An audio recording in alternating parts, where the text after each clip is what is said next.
Hi hello ನಮಸ್ತೆ friends. ಚರ್ಚೆಗೆ ಸಾಕಷ್ಟು ಟಾಪಿಕ್ಗಳು ಇರೋ ಹೊತ್ತಲ್ಲೇ ನಾಯಕರ ವಾಗ್ದಾಳಿಗಳು ಜೋರಾಗಿವೆ. ಒಂದು ಕಡೆ ಸೆಷನ್ ಸ್ಕಿಪ್ ಮಾಡೋ ಕಡೆ ರಾಹುಲ್ ಹಿಂಟ್ ಕೊಡ್ತಾ ಇದ್ರೆ, ಇನ್ನೊಂದು ಕಡೆ ಬಿಜೆಪಿ ಹಾಗೂ ಎನ್ಡಿಎ ನಾಯಕರು ರಾಹುಲ್ ವಿರುದ್ಧ ಮುಗಿಬಿದ್ದಿದ್ದಾರೆ. ಅದರಲ್ಲೂ ಸದನದಲ್ಲಿ ಗಾಂಧಿ ಫ್ಯಾಮಿಲಿಯ ಸಾಕಷ್ಟು ಸೀಕ್ರೆಟ್ ಹಾಗೂ ಕರಾಳ ಇತಿಹಾಸವನ್ನ ದಾಖಲೆ ಸಮೇತ ಬಿಚ್ಚಿಟ್ಟು ಸೌಂಡ್ ಮಾಡಿದ್ದ ನಿಶಿಕಾಂತ್ ದುಬೆ ಮತ್ತೊಮ್ಮೆ ರಾಹುಲ್ ವಿರುದ್ಧ ಕಿಡಿಕಾರಿದ್ದಾರೆ. ಈ ಬಾರಿ ಅವರು ನೀಡಿರೋ ಹೇಳಿಕೆಯ ತೀವ್ರತೆ ದೊಡ್ಡ ಮಟ್ಟದಲ್ಲಿದ್ದು, ಕೈ ನಾಯಕರು ಪ್ರತಿಕ್ರಿಯೆ ಕೊಡ್ತಾರಾ ಇಲ್ವಾ ಅನ್ನೋ ಚರ್ಚೆ ಶುರುವಾಗಿದೆ. ಇನ್ನೊಂದೆಡೆ ಗೃಹ ಸಚಿವ ಅಮಿತ್ ಶಾ ನೇರವಾಗಿ ರಾಹುಲ್ ಅಂಡ್ ಟೀಮ್ ವಿರುದ್ಧ ಕಿಡಿಕಾರಿದ್ದಾರೆ. ಪದೇ ಪದೇ ಸದನದ ರೂಲ್ಸ್ ಬ್ರೇಕ್ ಮಾಡ್ತಾ ಇರೋದಕ್ಕೆ ಕ್ಲಾಸ್ ತೆಗೆದುಕೊಂಡಿದ್ದಾರೆ. ಈ ಹೊತ್ತಲ್ಲಿ ರಾಹುಲ್ ಮಾಧ್ಯಮದವರನ್ನ ಮತ್ತೆ ಟಾರ್ಗೆಟ್ ಮಾಡಿ ಸ್ಟೇಟ್ಮೆಂಟ್ ನೀಡಿರೋದು ಚರ್ಚೆಗಳಿಗೆ ದಾರಿ ಮಾಡಿಕೊಡ್ತಾ ಇದೆ. ಇದೆಲ್ಲದರ ಡೀಟೇಲ್ಸ್ ಕೊಡ್ತೀನಿ. ನೀವು ಮಿನಿಟ್ ಮೇಡ್ ಚಾನಲ್ ಅನ್ನ ಫಾಲೋ ಮಾಡಿ, ಸಬ್ಸ್ಕ್ರೈಬ್ ಮಾಡ್ಕೊಳ್ಳಿ. ಸದ್ಯದ ಮಟ್ಟಿಗೆ ಭಾರತ ಯಾವುದಾದ್ರೂ ಒಂದು ವಿಚಾರದಲ್ಲಿ ಹಳಿ ತಪ್ತಾ ಇದೆಯಾ ಅಂತ ಕೇಳಿದ್ರೆ, ಖಂಡಿತವಾಗ್ಲೂ ಒಂದು ವಿಚಾರದಲ್ಲಿ ಹಳಿ ತಪ್ತಾ ಇದೆ. ಅದು ಸೆಷನ್ ಹಾಗೂ ಕಲಾಪದಲ್ಲಿ. 1 ಗಂಟೆ ಕಲಾಪ ನಡೆಸೋದಕ್ಕೆ ಇಂತಿಷ್ಟು ಕೋಟಿ ಖರ್ಚಾಗುತ್ತೆ ಅನ್ನೋದನ್ನ ಖುದ್ದು ಸ್ಪೀಕರ್ ಹೇಳ್ತಾ ಇರುವಾಗ, ಜನರ ದುಡ್ಡನ್ನ ಪೋಲು ಮಾಡಬಾರದು ಅನ್ನೋ ಕಾಮನ್ ಸೆನ್ಸ್ ಎಲ್ಲಾ ಪಕ್ಷಗಳ ನಾಯಕರಲ್ಲಿ ಇರಬೇಕಿತ್ತು. ಇವತ್ತು ಬಿಜೆಪಿ ವಿರುದ್ಧ ಸಾಲು ಸಾಲು ಆರೋಪ ಮಾಡ್ತಾ ಇರೋ ಕಾಂಗ್ರೆಸ್ ಸಮಾಧಾನದಿಂದ ಕೂತು ಸದನ ನಡೆಸಿದ್ರೆ ಯಾರ ಮಾತು ಸರಿ ಯಾರ ಮಾತು ತಪ್ಪು ಅನ್ನೋದನ್ನ ಜನರೇ ಡಿಸೈಡ್ ಮಾಡ್ತಾರೆ. ಆದರೆ ಪದೇ ಪದೇ ಹಂಗಾಮ, ಡಬಲ್ ಸ್ಟ್ಯಾಂಡರ್ಡ್, ಮಾತನ್ನ ತಿರುಗಿಸೋದು ಇದೆಲ್ಲ ಮಾಡ್ತಾ ಇದ್ರೆ ಒಂದಲ್ಲ ಒಂದು ರೀತಿಯ ಆರೋಪಗಳು ಬೊಟ್ಟು ಮಾಡೋದು ಇದೆಲ್ಲವೂ ಆಗ್ತಾನೆ ಹೋಗುತ್ತೆ. ಈಗ ಅದೇ ರೀತಿ ಡಬಲ್ ಸ್ಟ್ಯಾಂಡರ್ಡ್ ಮಾಡಿದ್ದ ರಾಹುಲ್ ಗಾಂಧಿಯನ್ನ ನಿಶಿಕಾಂತ್ ದುಬೆ ಜಿನ್ನಾಗೆ ಹೋಲಿಸಿದ್ದಾರೆ. ಪಾರ್ಲಿಮೆಂಟ್ ಹೊರಗೆ ಮಾತನಾಡೋ ನಿಶಿಕಾಂತ್ ದುಬೆ ರಾಹುಲ್ ಗಾಂಧಿಯನ್ನ ಮೊಹಮ್ಮದ್ ಅಲಿ ಜಿನ್ನಾಗಿಂತಲೂ ಕಳಪೆ ನಾಯಕ ಅಂತ ದೂರಿದ್ದಾರೆ. ಜಾರ್ಖಂಡ್ ವಿಚಾರದ ಬಗ್ಗೆ ಮಾತಾಡುವಾಗ ಈ ಮಾತನ್ನ ಹೇಳೋ ದುಬೆ, ಕಾಂಗ್ರೆಸ್ ಜಾರ್ಖಂಡ್ ವಿದ್ಯಾರ್ಥಿಗಳಿಗೆ ಬೆಂಬಲ ಕೊಡಬೇಕಿತ್ತು. ವಿದ್ಯಾರ್ಥಿಗಳ ಪರವಾಗಿ ನಾವಿದ್ದೀವಿ ಅಂತ ಹೇಳೋದಕ್ಕೆ ಸೊರೆನ್ ಸರ್ಕಾರಕ್ಕೆ ನೀಡಿರುವ ಬೆಂಬಲವನ್ನ ವಾಪಸ್ ಪಡೆದು ಬುದ್ಧಿಯನ್ನ ಕಲಿಸಬೇಕಿತ್ತು. ಆದ್ರೆ ಆ ಕೆಲಸ ಕಾಂಗ್ರೆಸ್ ಕಡೆಯಿಂದ ಆಗಿಲ್ಲ. ಇದನ್ನೆಲ್ಲ ನೋಡ್ತಾ ಇದ್ರೆ ಕಾಂಗ್ರೆಸ್ ಜಾರ್ಜ್ ಸೊರೋಸ್ ಆದೇಶದಂತೆ ಕೆಲಸ ಮಾಡ್ತಾ ಇದೆ ಅನ್ನಿಸ್ತಾ ಇದೆ. ಒಂದು ವೇಳೆ ಮೋದಿ ವಿರುದ್ಧ ಹೋರಾಟ ಅಂದ್ರೆ ರಾಹುಲ್ ಗಾಂಧಿ ಓಡೋಡಿ ಬರ್ತಾರೆ, ಬೇರೆ ಸಮಯದಲ್ಲಿ ಕಾಣಿಸ್ಕೊಳ್ಳೋದೇ ಇಲ್ಲ. ರಾಹುಲ್ ಜಿನ್ನಾಗಿಂತಲೂ ಕಳಪೆ ನಾಯಕ. ನನಗನ್ನಿಸುತ್ತೆ ಜಿನ್ನಾ 2ನೇ ಜನ್ಮವೇ ರಾಹುಲ್ ಗಾಂಧಿ ಇರ್ಬೋದು ಅಂತ ಟೀಕಿಸೋ ಕೆಲಸ ಮಾಡಿದ್ದಾರೆ. ಇಂಟ್ರೆಸ್ಟಿಂಗ್ ವಿಷಯ ಏನಂದ್ರೆ, ಈ ಹೇಳಿಕೆ ಮೂಲಕ ಕಾಂಗ್ರೆಸ್ ಅನ್ನ ಕಟ್ಟಿ ಹಾಕೋ ಕೆಲಸ ಕೂಡ ನಿಶಿಕಾಂತ್ ದುಬೆ ಕಡೆಯಿಂದ ಆಗಿದೆ. ಯಾಕಂದ್ರೆ ಇದನ್ನ ಕಾಂಗ್ರೆಸ್ ವಿರೋಧಿಸೋದಕ್ಕೂ ಆಗೋದಿಲ್ಲ, ಸೈಲೆಂಟ್ ಆಗಿ ಕೂರೋದಕ್ಕೂ ಆಗೋದಿಲ್ಲ. ಯಾಕಂದ್ರೆ ಜಿನ್ನಾ ಕುರಿತಂತೆ ಆರೋಪ ಹಾಗೂ ದೂರುಗಳು ಇರೋದು ಬಿಜೆಪಿಗೆ ಹಾಗೂ ಭಾರತ ವಿಭಜನೆಯನ್ನ ಖಂಡಿಸೋ ದೇಶ ಪ್ರೇಮಿಗಳಿಗೆ. ಇತಿಹಾಸ ತೆಗೆದ್ರೆ ಗಾಂಧಿ, ನೆಹರು ಹಾಗೂ ಜಿನ್ನಾ ಮೂವರು ಚೆನ್ನಾಗೇ ಇದ್ರು. ಎಲ್ಲರ ಮಧ್ಯೆ ಎಲ್ಲವೂ ಚೆನ್ನಾಗೇ ಇತ್ತು. ಒಪ್ಪಂದಗಳು ನಡೆದಿದ್ವು. ಸ್ವಾತಂತ್ರ್ಯದ ಹೊತ್ತಲ್ಲಿ ಎಲ್ಲವನ್ನೂ ಅಂದುಕೊಂಡಂತೆ ಮಾಡಿ ಮುಗಿಸಿದ್ರು ಅನ್ನೋದನ್ನ ಇತಿಹಾಸ ಹೇಳುತ್ತೆ. ಅಲ್ಲಿಗೆ ಜಿನ್ನಾ ವಿರುದ್ಧ ಒಪಿನಿಯನ್ ಕಾಂಗ್ರೆಸ್ಗೆ ಇರೋದಕ್ಕೆ ಸಾಧ್ಯವಿಲ್ಲ. ಈಗ ಇದನ್ನ ವಿರೋಧಿಸಿದ್ರೆ ಜಿನ್ನಾ ವಿರೋಧಿಸಿದಂತೆ ಆಗುತ್ತೆ. ಜಿನ್ನಾ ಯಾರು ಅಂದ್ರೆ ಫಾದರ್ ಆಫ್ ಪಾಕಿಸ್ತಾನ. ಹೀಗೆ ಒಂದಕ್ಕೊಂದು ಲಿಂಕ್ ಇರುವಾಗ ಜಿನ್ನಾ ಹೋಲಿಕೆಯನ್ನ ಕೈ ನಾಯಕರು ಖಂಡಿಸೋದಕ್ಕೆ ಸಾಧ್ಯವೇ ಇಲ್ಲ ಅನ್ನೋ ರೀತಿಯ ಟಾಕ್ ಕೂಡ ಇದೆ. ಆದರೆ ಈಗ ಅದಕ್ಕಿಂತ ಪ್ರಮುಖವಾಗಿ ಜನರು ಕೇಳ್ತಾ ಇರೋದು, ಜಾರ್ಖಂಡ್ ವಿಚಾರದಲ್ಲಿ ದುಬೆ ಮಾಡಿರೋ ಆರೋಪಗಳಿಗೆ ಉತ್ತರಿಸಿ ಅಂತ.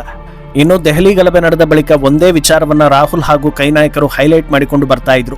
ಅದು ಪೆಲೆಟ್ ಗನ್ ಬಳಕೆ ಮಾಡಿದ್ದಾರೆ. ಅಮಿತ್ ಶಾ ಕಾಣಿಸ್ತಾ ಇಲ್ಲ, ಯಾಕೆ ಅಡಗಿ ಕೂತಿದ್ದೀರಿ, ಬಂದು ಮಾತಾಡಿ ಅಂತ.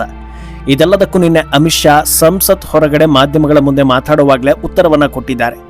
ನಾಪತ್ತೆಯಾಗಿದ್ದಾರೆ, ಓಡಿ ಹೋಗಿದ್ದಾರೆ, ಈ ರೀತಿ ಭಾಷಾ ಪ್ರಯೋಗಗಳನ್ನ ಕೇಳ್ತಾನೆ ಇದ್ದೀನಿ.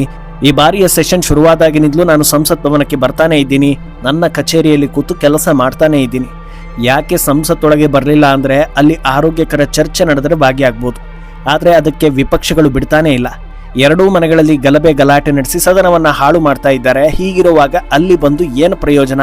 ಅಲ್ಲದೆ ನಮ್ಮ ಸಂಸದೀಯ ವ್ಯವಹಾರಗಳ ಸಚಿವರಾದ ಕಿರಣ್ ರಿಜಿಜು ಬಹಳ ಸ್ಪಷ್ಟವಾಗಿ ಹೇಳಿದ್ದಾರೆ, ನೀಟ್ ಪರೀಕ್ಷೆ ಕುರಿತಂತೆ, ದೆಹಲಿ ಗಲಭೆ ಕುರಿತಂತೆ ಯಾವುದೇ ರೀತಿಯ ಚರ್ಚೆ ಮಾಡೋದಾದ್ರೂ ಅದಕ್ಕೆ ಸರ್ಕಾರ ರೆಡಿ ಇದೆ ಅಂತ ಕ್ಲಿಯರ್ ಆಗಿ ಹೇಳಿದ್ದಾರೆ. ನಾನು ಕೂಡ ವಿಪಕ್ಷಗಳ ಎಲ್ಲಾ ಪ್ರಶ್ನೆಗಳಿಗೂ ಉತ್ತರಿಸೋದಕ್ಕೆ ತಯಾರಿದ್ದೀನಿ. ಆಲ್ರೆಡಿ ಇಂಥ ದಿನ ಚರ್ಚೆ ನಡೆಯುತ್ತೆ ಅಂತ ಮುಂಗಡವಾಗಿ ಹೇಳಿದ್ಮೇಲೆ ಅದಕ್ಕೆ ತಯಾರಾಗಿ ಬಂದು ಕೂತ್ಕೊಳ್ಬೇಕು. ಆದರೆ ಅದಕ್ಕೆ ವಿಪಕ್ಷಗಳೇ ಅವಕಾಶವನ್ನ ಕೊಡ್ತಾ ಇಲ್ವಲ್ಲ. ಈಗ ಜನರಿಗೆ ಅರ್ಥ ಆಗುತ್ತೆ ಯಾರು ಓಡ್ತಾ ಇದ್ದಾರೆ, ಯಾರು ಉತ್ತರಿಸೋದಕ್ಕೆ ರೆಡಿ ಇದ್ದಾರೆ ಅನ್ನೋದು. ಈಗಲೂ ನಾನು ಹೇಳ್ತೀನಿ, ನಿಗದಿತ ಸಮಯ ಅಂದ್ರೆ ಇವತ್ತು ಮಧ್ಯಾಹ್ನದ ತನಕವೂ ನಾನು ಸದನದಲ್ಲಿರ್ತೀನಿ. ಸ್ಪೀಕರ್ ಕೂಡ ಇರ್ತಾರೆ. ಯಾವ ವಿಚಾರದ ಬಗ್ಗೆ ಮಾತಾಡ್ತಾರೆ ಅನ್ನೋದನ್ನ ನಿಯಮದ ಪ್ರಕಾರ ಅವರಿಗೆ ಹೋಗಿ ತಿಳಿಸಲಿ. ವಿಪಕ್ಷ ನಾಯಕರ ಎಲ್ಲಾ ಪ್ರಶ್ನೆಗಳಿಗೂ ನಾನು ಉತ್ತರ ಕೊಡ್ತೀನಿ. ಮುಚ್ಚಿಟ್ಟುಕೊಳ್ಳುವಂತ ಯಾವುದೇ ವಿಚಾರ ಸರ್ಕಾರದ ಬಳಿ ಇಲ್ಲ ಅನ್ನೋದನ್ನ ಬಹಳ ಸ್ಪಷ್ಟವಾಗಿ ಹೇಳ್ತಾರೆ.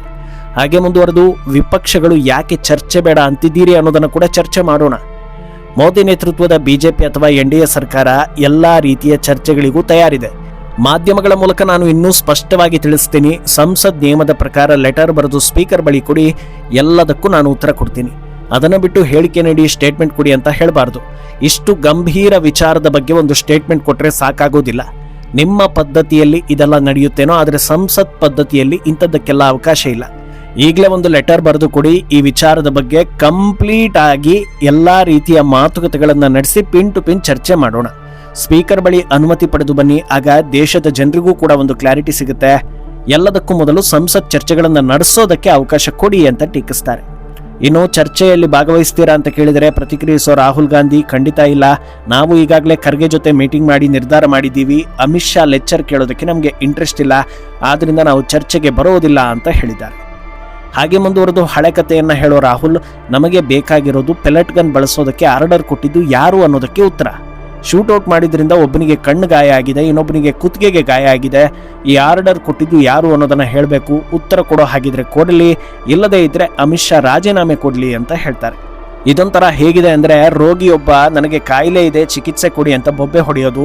ಚಿಕಿತ್ಸೆ ಆಸ್ಪತ್ರೆಯಲ್ಲಿ ಸಿಗುತ್ತೆ, ಅಲ್ಲಿ ವೈದ್ಯರು ಇರ್ತಾರೆ, ಹೋಗಪ್ಪ ಅಂದರೆ ಅಲ್ಲಿಗೆಲ್ಲ ಹೋಗೋದಕ್ಕೆ ನನಗೆ ಇಂಟ್ರೆಸ್ಟ್ ಇಲ್ಲ, ನನಗೆ ಸರಿಯಾದ ಚಿಕಿತ್ಸೆ ಬೇಕೇ ಬೇಕು, ಇಲ್ಲದೇ ಇದ್ರೆ ನಿಮ್ಮ ವೃತ್ತಿಯನ್ನೇ ಬಿಟ್ಬಿಡಿ ಅಂತ ವೈದ್ಯರಿಗೆ ಸವಾಲು ಹಾಕೋ ರೀತಿ ಇದೆ ಅಂತ ಜನರು ಟೀಕಿಸ್ತಾ ಇದ್ದಾರೆ. ಇಷ್ಟಾದ್ಮೇಲೆ ಮಾಧ್ಯಮದವರು ಉತ್ತರ ಕೊಡೋದಕ್ಕೆ ಚರ್ಚೆಗೆ ಕರೀತಾ ಇದ್ದಾರಲ್ವಾ ಅಂತ ಕೇಳೋ ಹೊತ್ತಲ್ಲಿ ಮಾಧ್ಯಮದ ವಿರುದ್ಧವೂ ಕೂಡ ರಾಹುಲ್ ರೊಚ್ಚಿಗೇಳ್ತಾರೆ. ನೀವ್ಯಾಕೆ ನಾನು ಮಾತಾಡುವಾಗ ಮಧ್ಯೆ ಇಂಟರಪ್ಟ್ ಮಾಡ್ತೀರಾ? ನೀವು ನನಗೆ ಮಾತ್ರ ಹೀಗೆ ಮಾಡೋದು, ಅದೇ ಬಿಜೆಪಿ ನಾಯಕರು ಮಾತಾಡುವಾಗ ಇಂಟರಪ್ಟ್ ಮಾಡೋದಿಲ್ಲ, ನನಗೆ ಮಾತ್ರ ನೀವು ಈ ರೀತಿ ಮಾಡ್ತೀರಾ ಅಂತ ವಿಷಯವನ್ನ ಡೈವರ್ಟ್ ಮಾಡ್ತಾ ಹೋಗ್ತಾರೆ. ಇದನ್ನ ನೋಡಿದ ಜನರು ಹೇಳ್ತಾ ಇರೋದು, ಅಲ್ಲಿ ಇಂಟರಪ್ಟ್ ಮಾಡುವಂಥದ್ದು ಏನೂ ಇಲ್ಲ. ಉತ್ತರ ಬೇಕು ಅಂತ ಡಿಮ್ಯಾಂಡ್ ಮಾಡಿದ್ದು ಇದೇ ರಾಹುಲ್ ಗಾಂಧಿ. ಈಗ ಉತ್ತರ ಕೊಡ್ತೀವಿ, ಚರ್ಚೆಗೆ ಬನ್ನಿ ಅಂತ ಕರೀತಾ ಇರೋದು ಅದೇ ಅಮಿತ್ ಶಾ. ಅಲ್ಲಿ ಹೋಗೋದನ್ನ ಬಿಟ್ಟು ನಮಗೆ ಇಂಟ್ರೆಸ್ಟ್ ಇಲ್ಲ ಅಂತ ಹೇಳೋದರ ಜೊತೆಗೆ ಉತ್ತರ ಕೊಡ್ತಾ ಇಲ್ಲ ಅಂತ ಮತ್ತೆ ಮತ್ತೆ ಆರೋಪ ಮಾಡಿದರೆ ಅದಕ್ಕೆ ಮೀನಿಂಗ್ ಇರುತ್ತಾ ಅನ್ನೋದು ಮಾನಸಿಕವಾಗಿ ಸರಿ ಇರುವವರ ಪ್ರಶ್ನೆ. ಇಷ್ಟಾದರೂ ಸುಮ್ಮನಾಗದೆ ಮತ್ತೆ ಮಾಧ್ಯಮದವರನ್ನ ಇಲಿಗಳು ಅಂತ ಹೇಳೋ ರಾಹುಲ್, 20 ದಿನ ಸಂಸತ್ಗೆ ಬರ್ತಾ ಇದ್ದ ಅಮಿತ್ ಶಾ ಒಂದೇ ಒಂದು ದಿನ ಒಳಕ್ಕೆ ಬರೋ ಧೈರ್ಯವನ್ನ ತೋರಿಸಲಿಲ್ಲ. ಈಗ ಕೊನೆ ಮೂಮೆಂಟ್ನಲ್ಲಿ ಬಂದರೆ ನಾವು ಅದನ್ನು ಒಪ್ಪೋದಿಲ್ಲ, ಥ್ಯಾಂಕ್ ಯು ಅಂತ ಹೇಳಿ ಹೊರಟು ಹೋಗ್ತಾರೆ. ಒಂದು ವೇಳೆ 20 ದಿನ ಯಾವುದೇ ಗದ್ದಲ ಇಲ್ಲದೆ ಚರ್ಚೆ ನಡೆದು ಆಗ್ಲೂ ಅಮಿತ್ ಶಾ ಬಾರದೇ ಇದ್ದಿದ್ರೆ ಈ ಪ್ರಶ್ನೆ ಕೇಳೋ ನೈತಿಕತೆ ಇರ್ತಾ ಇತ್ತೇನೋ.